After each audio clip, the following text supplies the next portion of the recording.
Nyimas Kencana Larang pun ada anaknya. Ada beberapa anak yang mana?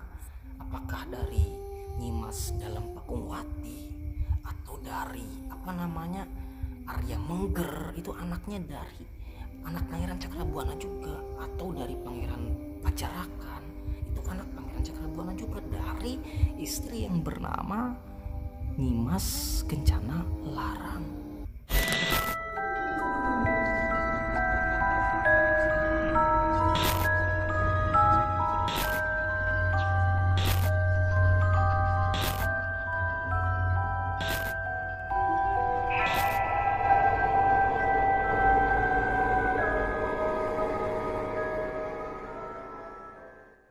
Teman-teman dimanapun berada, kembali bersama gua Hatim Maulana Arsyah. Teman-teman, semoga dalam keadaan baik-baik saja. Kali ini gua akan mengupas tuntas tentang orang-orang yang selalu mengaku-ngaku sebagai keturunan dari Pajajaran, mengaku sebagai keturunan dari Pangeran Cakrabuana, Prabu Siliwangi, Raden Kian Santang. Namun konteks pembahasan kita kali ini, gua akan lebih fokus membahas tentang orang-orang yang selalu mengaku sebagai keturunan dari Pangeran Cakrabuana. Nah, jadi gini teman-teman, sebelum kita bahas itu ya, mohon maaf apabila gua selalu telat dalam membuat konten atau mengupload video, karena di sini gua sedang disibukkan oleh kegiatan-kegiatan mahasiswa, kegiatan-kegiatan kemasyarakatan, dan ini juga gua masih di kampus nih. Masih ada kegiatan-kegiatan yang mohon maaf tidak bisa gua sampaikan kegiatan apa dan di kampus mana. Jadi teman-teman dimanapun berada, kembali kepada konteks. Orang yang selalu mengaku sebagai keturunan dari Pangeran Cakrabuana itu sejatinya adalah orang-orang yang haus akan pengakuan. Haus akan pengakuan. Nah, jadi teman-teman dimanapun berada, tolong dengarkan apa yang gue sampaikan. Kalau mereka mengaku sebagai keturunan dari Pangeran Cakrabuana, maka yang menjadi pertanyaan kita, keturunan dari istri yang keberapa, nama istrinya siapa, terus anaknya siapa? Kita harus jelas dong silsilah runtutnya. Ini kita sebelum membahas lebih dalam dan lebih jauh lagi. Namun kita membahas konteks sejarah dari Pangeran Cakrabuana, ada beberapa hal yang tidak bisa gue sampaikan secara publik karena ini bukan konsumsi publik di media sosial, bukan, karena takut disalahgunakan, takut dicopas oleh orang-orang yang haus akan pengakuan dan sebagainya. Teman-teman dimanapun berada, gue menjelaskan secara umum, kalau mereka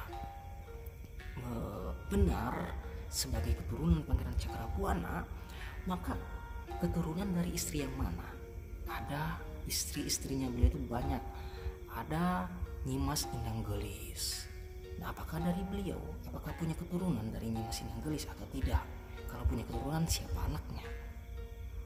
Lalu kalau memang bukan dari Nyimas Inanggelis, dari siapa? Ada lagi istri yang lain yang bernama Nyi Rasajati.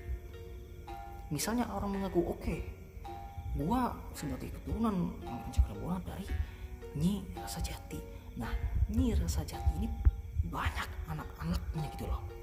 Banyak anak-anaknya. Jadi dari anak yang keberapa dan anak yang mana gitu loh yang menjadi pertanyaan kita. Hasil pernikahan Pangeran Cakrabuana dengan Nyi Rasajati itu memiliki beberapa anak.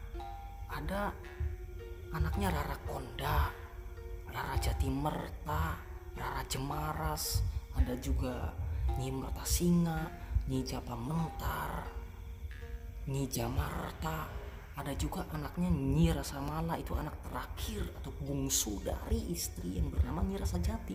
Jadi pertanyaannya anak yang mana gitu loh. Gak sembarang keturunan itu, gak sembarang. Nah, atau mungkin kalian yang suka mengaku-ngaku bukan keturunan dari anak-anak tersebut gitu loh. Nah, ini yang menjadi pertanyaan. Oke, kembali ke pembahasan lagi. Di sini gua nggak mau menghujat atau apa, gua nggak mau dan tidak ada niat menghujat menghujat, tetapi gua di sini menerangkan, menjelaskan dan juga membuka cakrawala berpikir kita agar kita berpikir logis, berpikir cerdas dan tidak terjerat oleh sebuah halusinasi di dalam kehidupan kita. Kembali kepada pembahasan, teman-teman dimanapun berada, bukan sampai di situ saja pembahasan kita. Bukan hanya Nyimas Indang Gelis, Nyimas Rasa Jati, tetapi ada juga istri beliau dari Nyimas siapa? Nyimas Kencana Larang. Nyimas Kencana Larang pun ada anaknya, ada beberapa anak yang mana?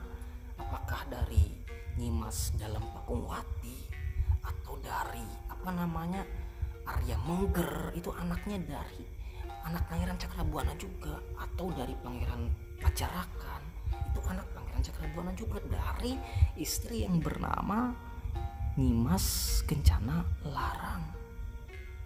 Jadi yang mana gitu loh, kita sebagai keturunan harus mengetahui itu. Maka kalau kita tidak jelas nasab dan silsilahnya, jangan pernah mengaku-ngaku sebagai keturunan. Dan ini berlaku bukan hanya untuk keturunan Pangeran Cakrabuana, dalam arti orang yang mengaku sebagai keturunan dari Pangeran Cakrabuana, tetapi ini berlaku untuk semua orang yang mengaku-ngaku sebagai keturunannya ulama, keturunannya habaib, keturunannya said, keturunannya para wali. Kita kalau nggak tahu nasab silsilah dengan jelas, dan kita juga belum tes DNA juga apakah benar darahnya sama dan sebagainya, nggak usahlah terlalu berat ataupun terlalu terbuka banget gitu loh. Gak usah ngaku-ngaku karena memang bukan keturunan. Lebih baik kita jalani sebagai orang biasa saja.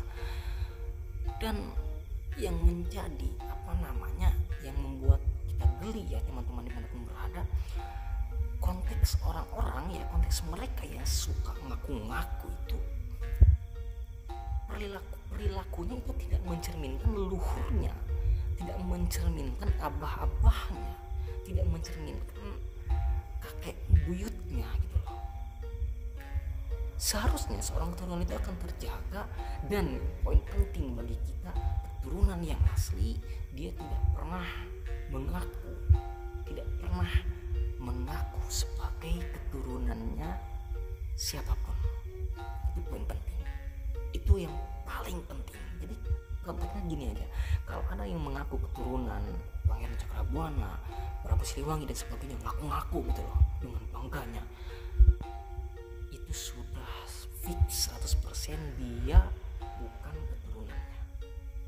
Itu harus kita pahami teman-teman dimanapun berada. Mungkin ini yang dapat gue sampaikan, karena habis ini gue harus ke dalam lagi, ada kegiatan lagi di sana. Dan sampai jumpa kembali buat teman-teman dimanapun berada. Pesan penting pada konten kita kali ini, jadilah diri sendiri dan jangan pernah menjadi orang lain.